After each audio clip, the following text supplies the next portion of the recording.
මෙලෙස බබාගේ වර්ධනය උදරය තුර ඉන්නකොට වැඩි කරන්නට කියලා ඖෂධයක් මෙතෙක් සොයාගෙන නැහැ.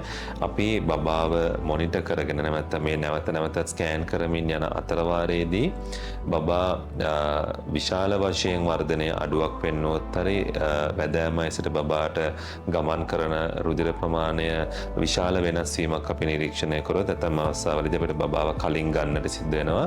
මෙහිදී එය පෙති දාලා අපි ලේබර් එක කලින් ඇති කරන එහෙම නැත්නම් මේ ඉන්ඩක්ෂන් ඔෆ් ලේබර් යන ආකාරයට වෙන්නත් පුළුවන්. එහෙම නැත්නම් ඇතැම් අවස්ථාවේදී ඔබට සිසේරියන් සැත්කමකට යොමු වෙන්නත් ඉඩ තියෙනවා. මේ ටේප් මෙෂර්මන්ට් එකකින් උදරය මැනලා අපි බබා පොඩි කියලා කියන ගොඩාක් බබාලා සාමාන්‍ය පරිදි වර්ධනයක් පවතිනවා.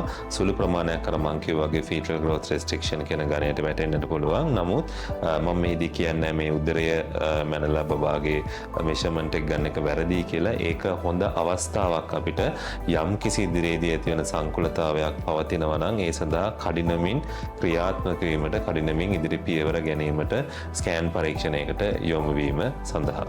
එසේනම් ඔබගේ පවුල් සෞඛ්‍ය නිලධාරිණිය එහෙම නැත්නම් මිඩ්වයිෆ් මිස් කිව්වොත් බබාව මැනලා කුඩයි කියලා ඒ සඳහා අනවශ්‍ය දෙයට කලබල වීමේ අවශ්‍යතාවයක් නැහැ. නමුත් ඔබ අදාළ ක්‍රියාදාමය ෆලෝ කරන්නට ඕන.